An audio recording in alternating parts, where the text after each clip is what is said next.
நம்மளா இருந்தா என்ன சொல்லுவோம்? முதல்ல முடிச்சுட்டு வாங்க, அப்புறம் பேசுவோம். கேட்காதீங்க என்ன.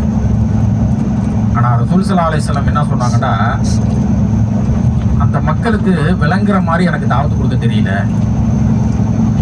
நான் மேல பழிய போட்டுக்கிட்டாங்க. ஆனா எனக்கு அல்லாஹ் மீது நம்பிக்கை இருக்கிறது. இந்த மக்கள் இல்லை என்றாலும் இந்த மக்களுடைய சந்ததிகள் கண்டிப்பாக நான் கொண்டு வந்திருக்கக்கூடிய இந்த மார்க்கத்தை, தீனை ஏற்றுக்கொள்வார்கள்ங்கிற எனக்கு நம்பிக்கை இருக்குது.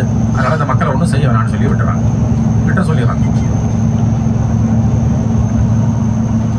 இன்னைக்கு நம்ம இந்தியாவில் எவ்வளோ பேர் இஸ்லாத்தில் இருக்கிறோம், எவ்வளோ பேர் இஸ்லாத்தில் வாழ்ந்துட்டு போயிட்டாங்க, இன்னும் கியாமத் வரைக்கும் எவ்வளோ பேர் இஸ்லாத்தில் வாழ்ந்துட்டு போகிறாங்க. தாயிஃபுடைய பயணம் என்பது கிட்டத்தட்ட இன்னொரு 1 மணி நேரம் 1.5 மணி நேரம் பயணம் இருக்குது. எல்லாரும் தகஜத்துக்காக முடிச்சிருப்பீங்க. இந்த தாயிஃப் நெருங்கும் போது நம்ம உங்களுக்கு எழுப்பி விடுவோம், சொல்லிக் கொடுப்போம். அந்த தாயிஃபில் நம்ம மற்ற இடங்களை பார்க்கும்போது அதற்கான விளக்கங்களையும் சொல்லிக் கொடுப்போம்.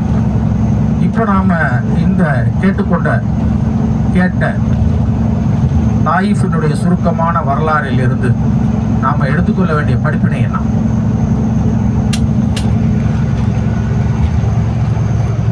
மக்களை அல்லாஹ்வின் பக்கம் அழைக்க. ரைட் சைடில் பாருங்க, ஒரு மைதானம் வருது. ஈமான ஏத்துக்கோங்கன்னு தாவத் கொடுக்கும். அழைப்பு கொடுக்கும். இஸ்லாத்தின் பக்கம் அதுக்கு தாவத்து.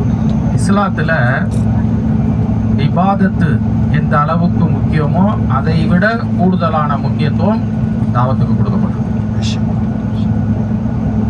ஆனால் நம்ம விளங்கி வச்சிருக்க மாதிரி நாம இபாதத் செய்கிறோம், நம்ம நோன்பு வைக்கிறோம், நம்ம தொழுகிறோம், நம்ம ஜகாத்து கொடுக்குறோம், நம்ம சொர்க்கம் போயிடுவோம் அப்படின்னு நம்ம விளங்கி வச்சிருக்கோம்ல, அந்த மாதிரி சஹாபாக்கள் விளங்கி இருந்தாங்கன்னாக்க இந்த தீன் மக்கா மதீனாவோட முடிஞ்சு போயிடும். ரசூல் ஸல்லல்லாஹு அலைஹி வஸல்லம் அந்த மாதிரி சரி நம்மளுக்கு இபாதத் செய்யறதுக்கு ஒன்றும் பிரச்சனை இல்லை அப்படின்னாக்கா அவங்கள அங்கே நிப்பாட்டியிருப்பாங்க. அபிசீனியாலே நிப்பாட்டியிருப்பாங்க. ரசூல் ஸல்லல்லாஹு அலைஹி வஸல்லம் அபிசீனியா போயிருப்பாங்க. சொல்றாங்க, அல்லாஹ் தஆலா நீங்க இருக்கக்கூடிய இடத்துல தன்னுடைய வணக்க ஸ்தலத்தை ஒன்று உருவாக்கி தருவான்னு சொல்லி துவா செய்யறாங்க. அதே மாதிரி அவங்க இருந்த அந்த தோட்டத்துல இப்போ ஒரு பள்ளிவாசல் இருக்குது. அந்த பள்ளிவாசலுக்கு பேரும் அத்தாசிர் அல்லாஹ் தஆலா பள்ளிவாசல். நம்ம அதை பார்ப்போம். ரசூல் ஸல்லல்லாஹு அலைஹி வஸல்லம் அந்த தோட்டத்திலிருந்து வெளியாகி மக்காவை நோக்கி திரும்பும் போது ஜிப்ரீல் அலைஹிஸ்ஸலாம் வராங்க. வந்து சொல்றாங்க, யா ரசூலல்லாஹ் உங்களுக்கு நடந்த கொடுமைகளை எல்லாம் நல்லா பார்த்துக்கிட்டு இருந்தான். இப்போ உங்களிடத்துல 2 மலக்குகளை அனுப்புவோம், உங்களுக்கு நீங்க என்ன கட்டளை இடுகிறீங்களோ அதை அவங்க நிறைவேற்றக்கூடியவங்களாக இருப்பாங்க.